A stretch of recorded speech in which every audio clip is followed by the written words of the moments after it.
Welcome back, boxing fans, to another great show with Sean on boxing.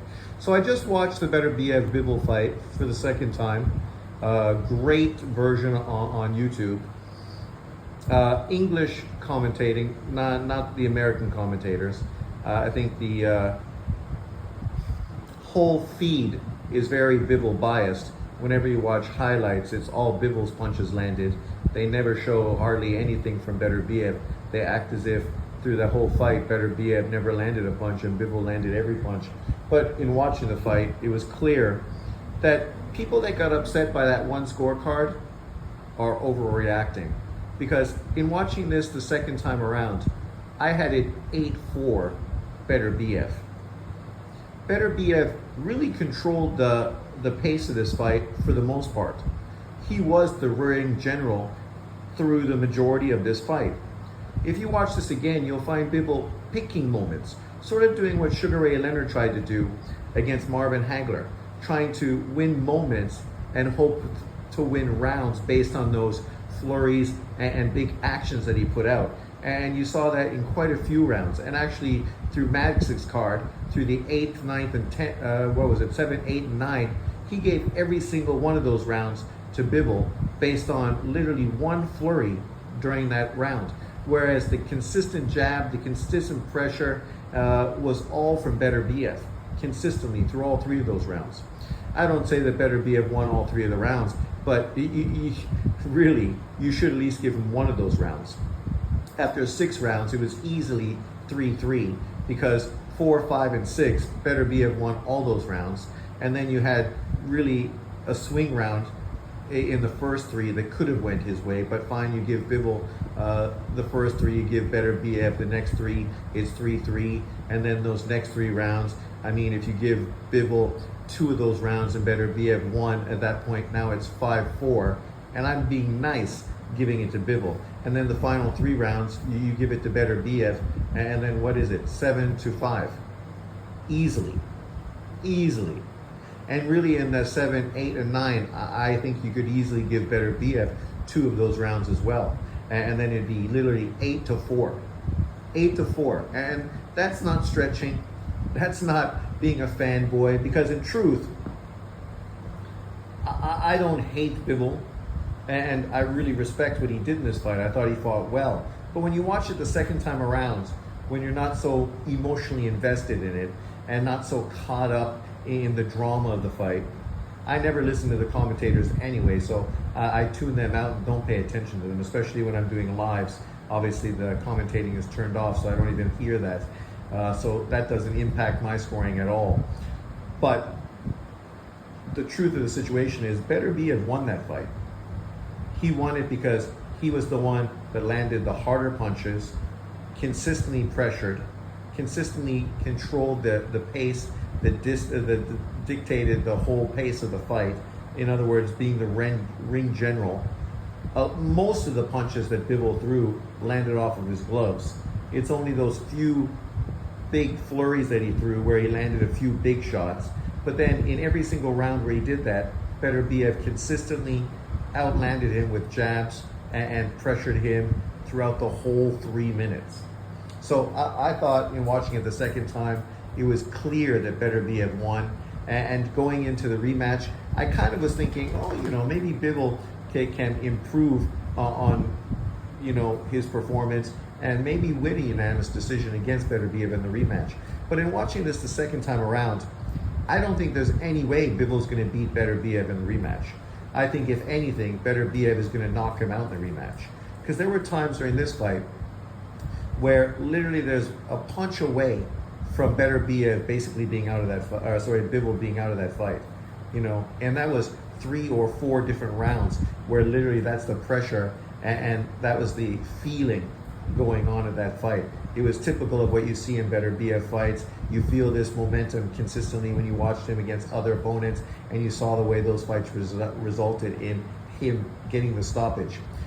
Much praise to Bivol, who took it, was able to stop that momentum and not, allow Beterbiev to overwhelm him and drop him and land anything too flush and too clean. He hit him with some fucking big body shots especially in the last 3 rounds. He absorbed them. And you could see, man, he was fighting to survive in the 3 championship rounds. Literally fighting to survive. Fighting to keep him off, holding, grabbing him by the head, you know, doing kinds of behavior that he never did earlier. Why did he do it? Because he had to do it. He had to stop the momentum somehow. And that's the kind of results that he had to resort to. And no hate towards him, because, you know, maybe he should have been doing that throughout the whole fight and things never would have progressed quite to that extent.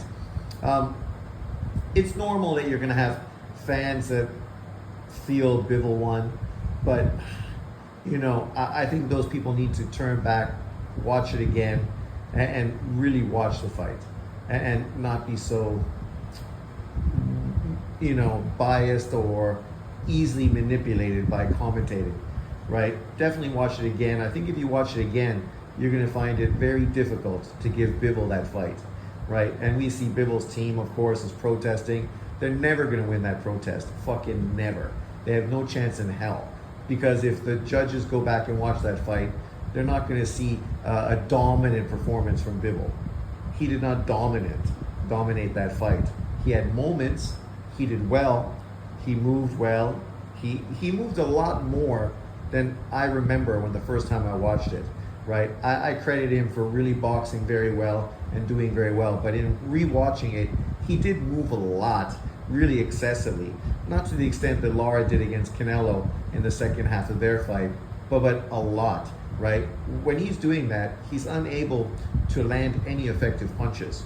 And he wasn't really using his jab after the 6 rounds nearly as effectively as he was early on, because he started, of course, getting countered over the jab. And so he stopped really using it. And so I'd like to see anyone try to justify to me what rounds he won and try to show rounds he won convincingly, because there's no real rounds that he won convincingly.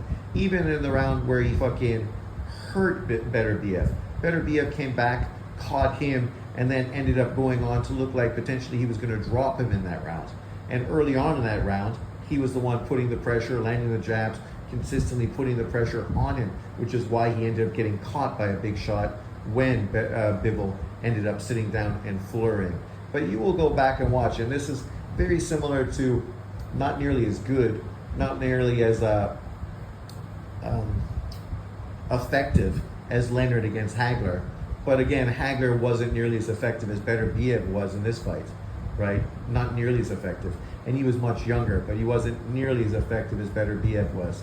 Beterbiev is a very underappreciated and underrespected fighter. To do this at 40 years old against the prime Bivol, you can only imagine what would have happened if he was 5 years younger. You can only imagine what would happen. I mean, I'm not going to say he's the best light heavyweight in history, but he's definitely in the conversation for a top 5 all-time great light heavyweight fighter. He is everything you want in a boxer, right?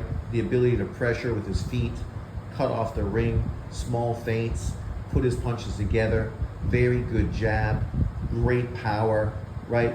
You know, very smart, knows when to pull out and change angles and change positions just to force his opponent to reset. He did that a lot in this fight, right? Forcing Bivol to reset. He's not the boxer, but yet he was consistently using his footwork to make Bivol reset, consistently landing a very effective jab. I would say throughout that fight, his jab was more effective than Bivol's, because he consistently used it throughout the whole fight for 12 rounds, right? And stayed busy throughout the whole fight using his jab, something Bivol definitely did not do. But let me know in the comment section if you've watched the fight again, and if you did you change your mind? Did you have a different score? Do you think Beterbiev won in the rewatch, or do you feel Bivol won in the rewatch? Who did you have winning in the first rewatch or the first fight, like the first time you watched it, and did you change your opinion in the second time? Let me know in the comment section below. Thanks for watching. Peace out. I can't wait for the rematch, and I'm predicting right now Beterbiev by late stoppage.